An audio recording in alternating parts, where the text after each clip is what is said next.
एक स्त्री क्या सोचती है, क्या करती है और उसका मन कैसा होता है, इस विषय पर अनेकों बातें हो चुकी हैं। अजीब बात यह है कि इनमें से ज्यादातर बातें वह हैं जो स्त्रियों के बारे में मर्द सोचते हैं। इनका वास्तविकता से कोई खास लेना देना नहीं होता।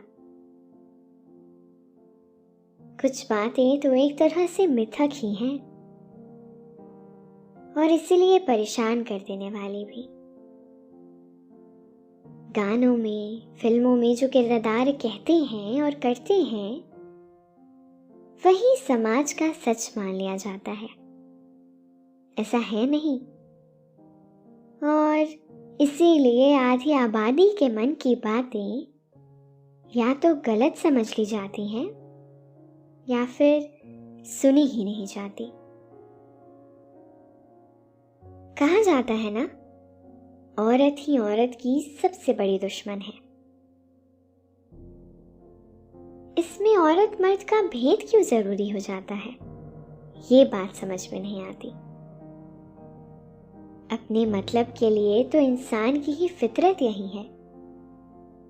इसमें औरत का क्या अलग व्यवहार माना गया है। एक तरफा ही बात कही जाती है। ये नहीं बताया जाता कि कैसे औरत ही औरत में एक साथी, एक सलाहकार और शक्ति भी तलाशती है। और जिस तरह एक औरत को सहारा देती है, दोस्ती निभाती है, वो कहीं और नहीं। एक मलिका ही दूसरी मलिका का ताज ठीक करती है। यानी एक औरत ही दूसरी को पूरी तरह से सबल बनाती है। और ऐसे में हम सब जीतते हैं।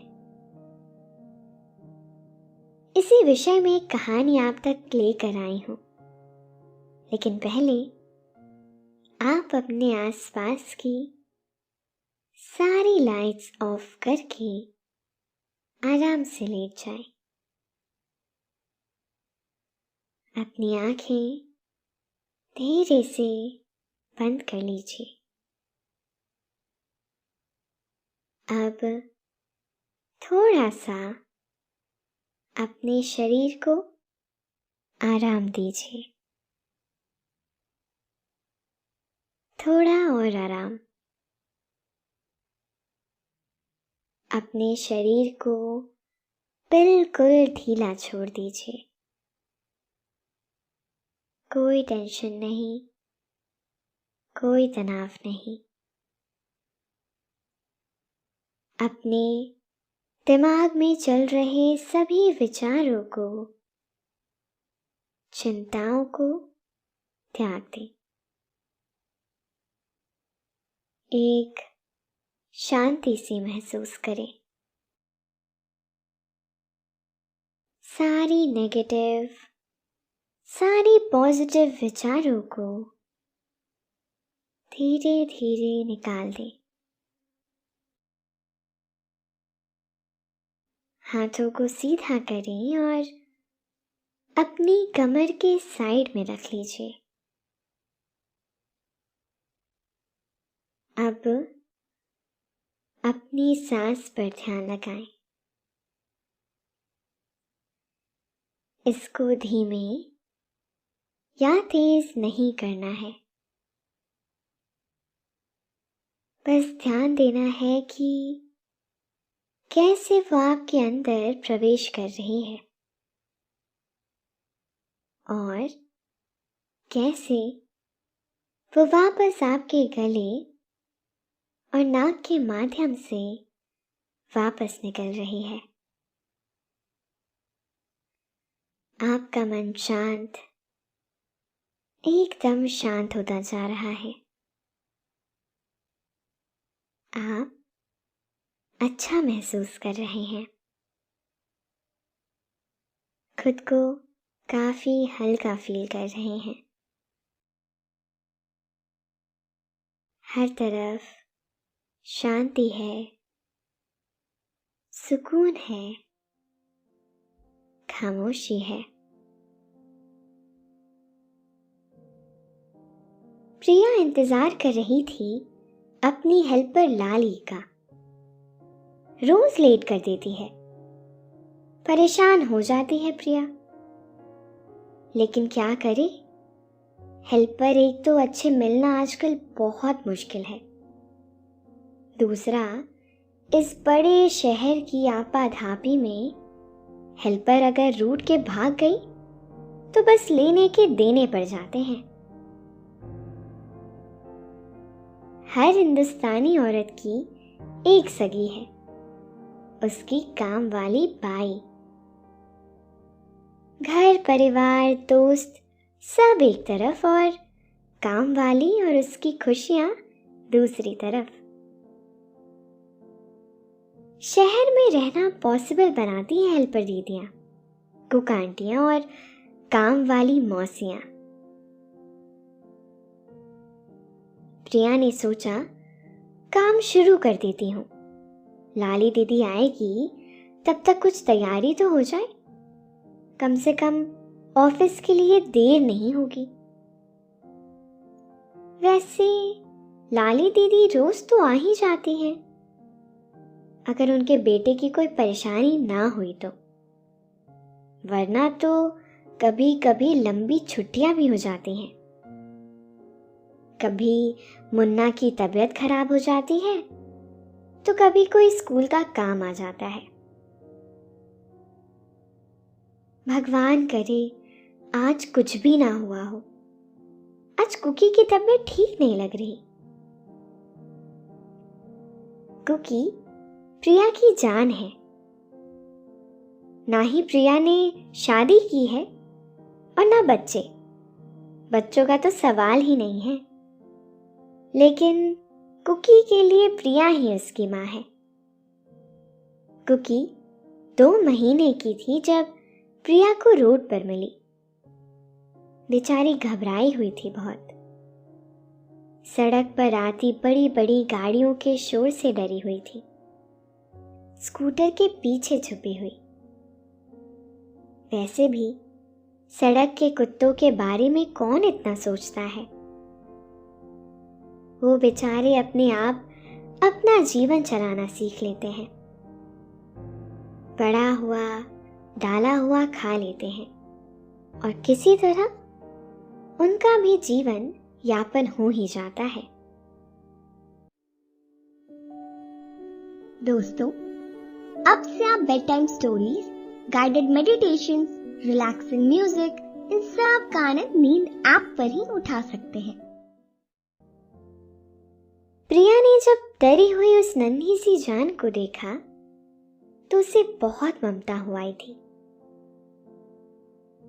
सहमी हुई कुकी को वो घर ले आई, ये सोच के कि कुछ दिन उसका ध्यान रखकर उसकी सेहत ठीक करके किसी शेल्टर में या एनजीओ में दे आएगी। लेकिन कुकी ने अपने भोली सी आंखों और छोटे बच्चे जैसे प्रवृत्ति से प्रिया का दिल ऐसा जीता कि प्रिया उसे अपने से अलग कर देने की सोच भी ना सकी। कुकी उसकी बेटी थी, रूहानी बेटी। लेकिन जीव अगर घर में आता है तो उसका ध्यान तो रखना ही पड़ता है। ऐसे ही थोड़ी भावनाओं से काम चल जाता है। खाना पीना, दवा दारू, उसे बहलाने के लिए कुछ ना कुछ एक्टिविटी, उसके खेल खिलौने, रोज सुबह शाम सैर, ये सब काफी काम हो गया था। और प्रिया को इन सब काम का कोई अनुभव ना होने के कारण वो जल्दी ही हाफ गई। कोई मदद करवा दे तो कुत्ता क्या, बच्चा भी पल जाता है। लेकिन कोई ना हो तो अकेली माँ के लिए जिंदगी मुश्किल है। इसी सिलसिले में प्रिया ने एक ऐसी हेल्पर लगाने की सोच ली थी जो उसके पीछे से उसके घर के साथ साथ उसकी 4 पैरों वाली बच्ची का भी ध्यान रख सके। बचपन में जब प्रिया और उसका भाई माँ पापा से पालतू जानवर लाने की जिद करते तो उन्हें अक्सर डपट दिया जाता।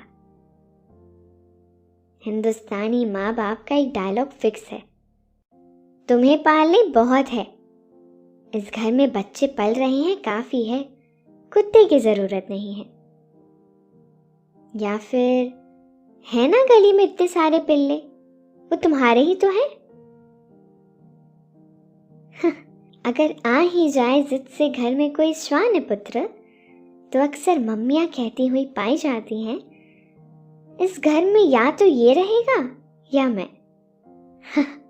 हालांकि बाद में उस कुत्ते बिल्ली से प्यार भी सबसे ज्यादा यही मम्मियाँ करती हैं। प्रिया समझ रही थी कि मध्यम वर्गीय माँ बाप इस तरह क्यों कहते थे या इस तरह क्यों हैं अब भी।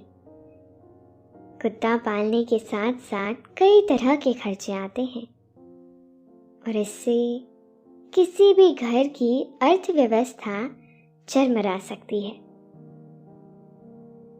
प्रिया के खुद के घर की व्यवस्थाओं को बदलना पड़ रहा था और ये आसान नहीं था। वो तो अकेली रहती थी, उसमें भी मुश्किलें आ रही थी, तो फिर छोटे बच्चों, बूढ़ों वगैरह वाले परिवार का क्या हो। प्रिया के मन में अपनी सरल सी माँ के लिए थोड़ी सहानुभूति ही उपज गई।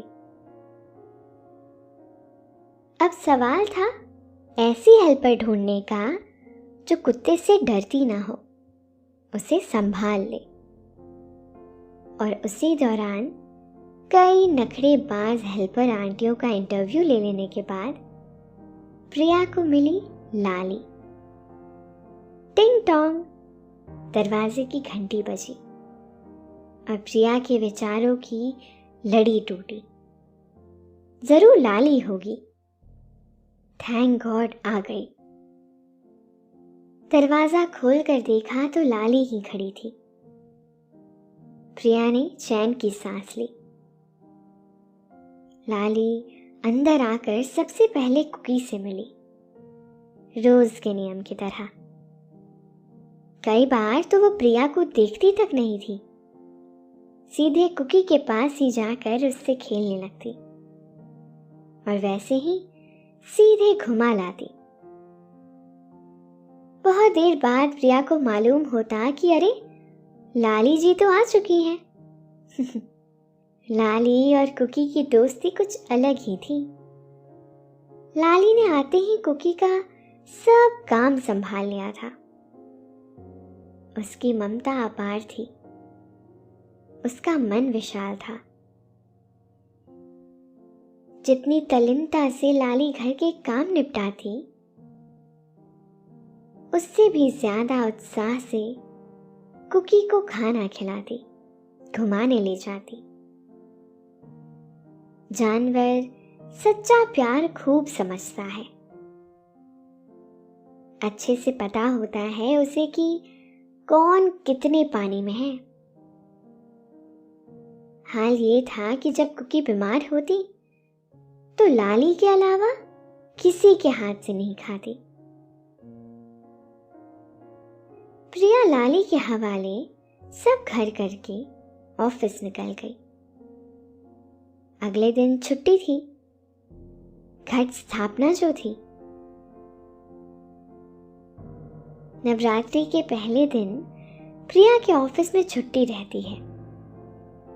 अगले दिन छुट्टी थी तो लिहाजा आज काम ज्यादा था।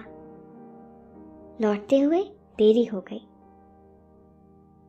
रात गए जब वो घर लौटी तो देखा कुकी निढाल सी है। बार बार अपनी जगह से उठती और बेचैन सी यहाँ वहां घूम के कूकू की आवाज करके नई जगह बैठ जाती। कुछ ठीक मालूम नहीं हो रहा था। प्रिया उसके पास फ्लोर पर ही लेट गई और उसका हरारत भरा शरीर सहलाने लगी। बेचारी कुकी या तो दर्द में थी या कोई परेशानी तो थी ही उसको। किसी तरह रात निकल जाए बस, सुबह डॉक्टर के यहाँ ले जाऊंगी, ऐसा सोच के प्रिया की आंखें लग गई। रात बहुत काली कटी। रह रहकर कुकी की बेचैनी धीरे धीरे कराहने जैसी आवाजों में बदल गई थी। उसने तो उल्टी भी कर दी 2-3 बार। प्रिया को कुछ नहीं सूझ रहा था। जैसे तैसे सुबह हुई। अपनी बेटी को इस हालत में निढाल पड़ा देख के उसे बहुत बुरा लग रहा था। रात नींद ना होने से दिमाग भी ठीक तरह से काम नहीं कर रहा था। खुद ही उसकी हालत ऐसी हो गई थी जैसे बीमार कुकी नहीं, वो खुद हो। सुबह हो गई थी। कुकी को अस्पताल ले जाना था, लेकिन शरीर और मन में हिम्मत हो तब ना। सुन्न हो चुकी थी प्रिया। अब करे तो करे क्या? खुद उठ के 1 कप चाय बनाने की तो हिम्मत ही नहीं थी उसमें। कुकी को गोद में उठा के कैसे ले जाए वो डॉक्टर तक? कोई ऐसा भी नहीं था जो घर आकर देख जाए कुकी को। एक बार हार कर प्रिया के मुंह से निकला, देवी माँ मदद करो। बस ये उम्मीद का आखिरी कतरा था, जिसके टूट जाने के पहले प्रिया को मदद मिल जानी थी। अगले ही पल दरवाजे की घंटी बजी। प्रिया हैरान, इस वक्त कौन होगा? जैसे तैसे उठ के दरवाजा खोला तो सामने देखा लाली खड़ी थी। अरे लाली, आज जल्दी? प्रिया हैरान रह गई। लाली हर वर्ष नवरात्रि के पहले दिन छुट्टी लेती थी ताकि पूजन वगैरह ठीक से कर सके, और आज बिफोर टाइम प्रकट हो गई थी। दीदी, मुझे लगा आप अकेली रह जाएंगी कुकी के साथ, तो सोचा जल्दी आके थोड़ा बहुत काम देख लूं। आधे दिन को आई हूं। क्या हुआ? आपका चेहरा तो बहुत उतरा हुआ है। कुकी कहाँ है? दरवाजे पर ही लाली ने कई सवाल पूछ लिए। प्रिया ने ठंडी सांस भरकर पूरा किस्सा कह सुनाया। फिर उसके बाद कैसे क्या हुआ प्रिया को कुछ मालूम नहीं। कैसे उसके हाथ में चाय की प्याली आ गई, कैसे कुकी ने जो गंदगी कर दी थी सब साफ हो गई, और कैसे घर के बाहर रिक्शा आकर रुक गया उसे मालूम ही नहीं। लाली ने अपने जादू से ही किया होगा, वरना कौन रिक्शे वाला कुत्ते को बिठाने को राजी होता है। दोस्तों, अब से आप आपकी मनचाही दादी और नानी की कहानियों से प्यारी नींद की कहानियां सिर्फ और सिर्फ नींद ऐप पर ही सुन पाएंगे। तो इसी तरह हमारे साथ कहानियों के जरिए जुड़े रहने के लिए आपकी अपनी नींद ऐप इंस्टॉल करें। कई बार प्रिया ने कोशिश की, लेकिन कुत्ते को देखते ही रिक्शे वाले को अपनी सीट नुच जाने का या कोई नुकसान हो जाने का शक हो आता था। बाकी का समय एकदम पलक झपकते कट गया। कुकी की डॉक्टर विजिट इतनी आसानी से लाली ने संपन्न करवा दी, प्रिया को विश्वास ही नहीं हो रहा था। ऐसे आके उसे और कुकी को संभाल लिया जैसे माँ हो। आधे दिन की बात हुई थी। शाम होने को आई थी। लाली अब तलक यहीं थी। समय से कुकी को दवाई और पथ्य दे रही थी और प्रिया को आराम। छुट्टी का दिन था। यूं ही गया भागा दौड़ी में, लेकिन चलो कुकी तो अब ठीक थी। शायद सैर पर कुछ खा लिया था, उसी से तकलीफ हो गई थी। अरे लाली, तेरा तो व्रत है ना, घट नहीं बैठाया क्या तूने अब तक? प्रिया के आश्चर्य की सीमा नहीं थी। लाली सोती हुई कुकी के नजदीक बैठकर उसका बदन हौले हौले सहला रही थी। शांत भाव, कोई जल्दबाजी नहीं। इतनी देर में बेचारी लाली अब जाकर बैठी थी।